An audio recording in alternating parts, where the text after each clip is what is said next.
Bonjour à vous. Nous sommes jeudi 25 février 2021 et hier, le 24 février 2021 à 14 heures, j'étais convoqué devant le tribunal correctionnel de Montpellier pour répondre des agissements que j'avais faits à l'acte 13 des Gilets jaunes, à savoir jeter des détritus par le biais des kakatov sur les forces de l'ordre, les avoir insultés après qu'ils nous aient gazés et matraqués et ensuite avoir mis tout cela sur réseau.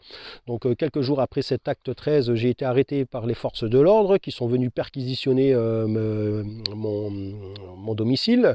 Ensuite, j'ai pris 40 heures de garde à vue. À la fin de ces 40 heures, je suis passé devant un premier juge qui, lui, m'a interdit de me présenter les samedis dimanches au centre-ville de Montpellier pendant 6 mois d'affilée. Et ensuite, courant 2019, j'ai été jugé pour cette affaire et mon avocate a réussi à montrer qu'il y avait un vice de procédure et donc j'ai été relaxé et il y a eu un non-lieu. Sauf qu'entre-temps, mon avocate n'a jamais réussi à avoir la conclusion de ce premier jugement et donc elle s'inquiétait un petit peu, mais en sachant qu'il y avait énormément d'affaires, notamment avec les Gilets jaunes, elle ne s'est pas plus posé de questions que ça. Elle s'est dit qu'effectivement, ça prenait du retard et c'est tout.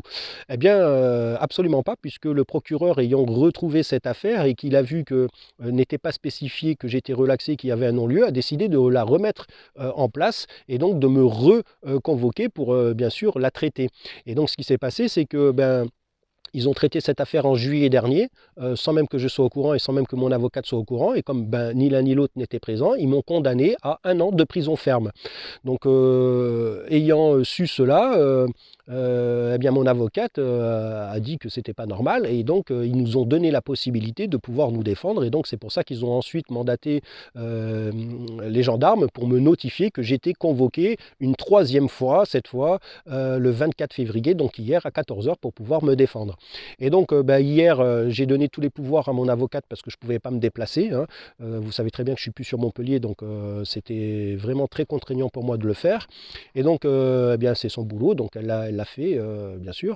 Et donc elle a été convoquée à 14 heures et malgré tout ils l'ont fait passer qu'à 18 heures, hein. Donc elle m'a défendu en disant qu'effectivement il y avait toujours ce vice de procédure. Donc le procureur a plus ou moins accepté ça à contre-cœur, mais pour bien me punir, si vous voulez, ils m'ont disculpé sur le fait d'avoir mis ça sur les réseaux, mais par contre, ils me condamnent pour avoir jeté des détritus et avoir insulté les forces de l'ordre. Si bien que, eh bien, je suis condamné, donc elle a dû attendre encore 1 heure, hein, pour avoir bien sûr le verdict du juge et du procureur. Donc elle m'a appelé seulement vers 19h30, 20h pour me dire le résultat. Et donc, eh bien, la justice me condamne à 6 mois de prison avec sursis, avec 5 ans de mise à l'épreuve. C'est-à-dire que pendant les 5 ans à venir, là, si jamais je suis condamné au tribunal correctionnel pénal de Montpellier, eh bien, je prendrai en plus ces 6 mois dans la gueule directement. Donc pour mon avocate, c'est quand même une victoire parce que de passer à 1 an ferme à 6 mois avec sursis, elle estime que bon, c'est bien. Mais comme en fait dans cette affaire, c'est 3 choses différentes et si vous disculpent de une chose, ils sont censés vous disculper des 2 autres choses. Donc elle va voir si elle va faire appel parce qu'il y a un petit problème, c'est que entre ce que j'ai mis sur les réseaux et les insultes et les jets de détritus, c'est 2 trucs différents.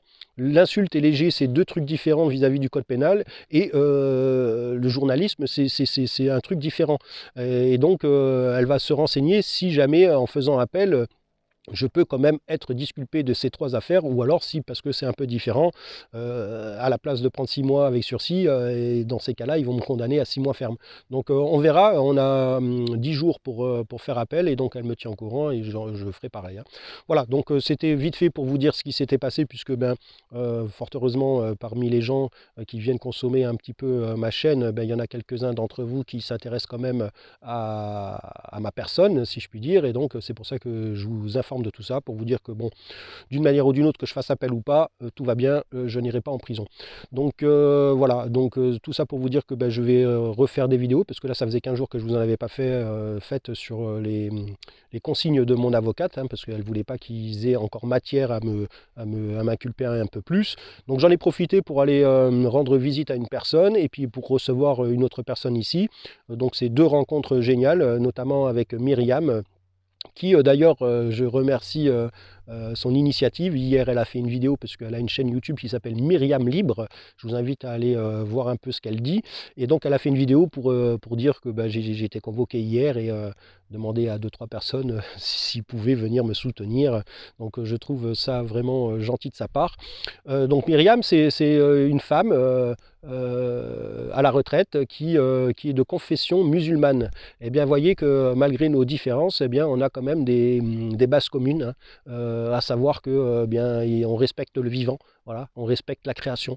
Et ça, c'est quelque chose d'extrêmement positif parce que vous voyez très bien que même malgré nos différences qui sont une des plus grandes richesses de l'humanité, puisque c'est la source de la création de la vie qui a fait justement que chaque espèce soit différente, eh bien, on arrive à trouver des points communs.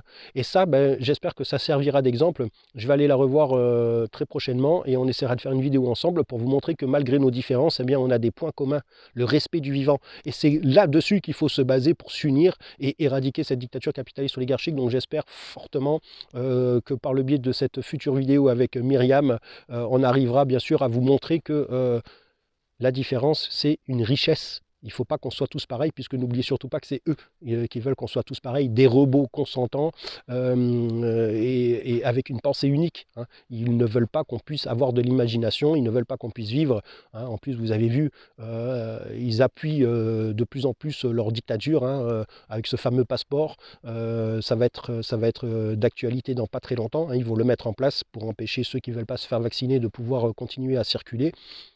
Donc vous voyez qu'ils avancent toujours un peu plus leur pion pour être de plus en plus intouchables et nous esclavagiser bien sûr de plus en plus, hein.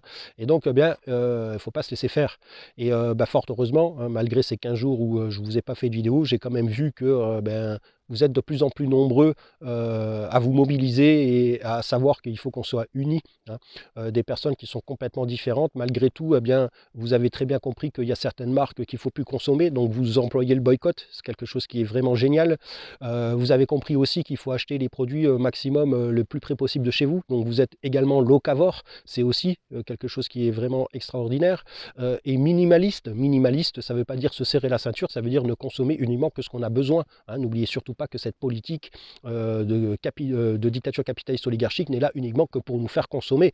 Et vous en avez la preuve aujourd'hui avec l'obsolescence programmée. Vous achetez un truc, dans les 2-3 ans maximum qui viennent, cet appareil est foutu, il faut en racheter un. Vous voyez ce qu'ils essaient de faire, hein, qu'on consomme constamment, qu'on leur donne constamment notre pognon. Or, on n'a pas besoin de tout ça. On a les capacités de pouvoir fabriquer des choses qui durent dans le temps. Il suffit de regarder dans les années 60, il y avait des machines à laver qui duraient 20 ans. Aujourd'hui, en moins de 5 ans, il faut déjà la changer. Donc vous voyez bien que tout ça, c'est complètement inacceptable et il faut absolument qu'on soit unis et notamment pour tout faire afin que nos enfants puissent enfin vivre la vraie vie, hein, qui doivent vivre justement sur cette planète qui est un paradis vert et pas un enfer, parce que aujourd'hui la plupart des enfants vivent un enfer par le biais justement des pensées déviantes de certains salopards, que ce soit des élites de lumière ou autres serveurs directement de ces gens-là.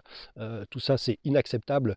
Et vous voyez bien qu'il y a des affaires qui tombent de plus en plus. Il y a énormément de gens qui parlent maintenant de ça, hein, des déviants, alors qu'il y a encore 2-3 ans, c'est tout juste si on en entendait parler. Donc c'est quelque chose de bénéfique, c'est dramatique pour les gosses, mais ce qui est bénéfique, c'est qu'il y a beaucoup de gens qui s'en rendent compte et qui en parlent, et donc du coup, ça va être quelque chose de positif, puisque on va réussir, bien sûr, à sauver tous ces êtres innocents de cet enfer. Voilà. Donc pensez que la différence, c'est notre richesse, et pensez que effectivement l'espoir fait vivre, comme on dit, et donc grâce à ça, on va réussir tous ensemble à s'unir pour pouvoir éradiquer cette gangrène qui a pollué toute notre planète, cette dictature capitaliste oligarchique.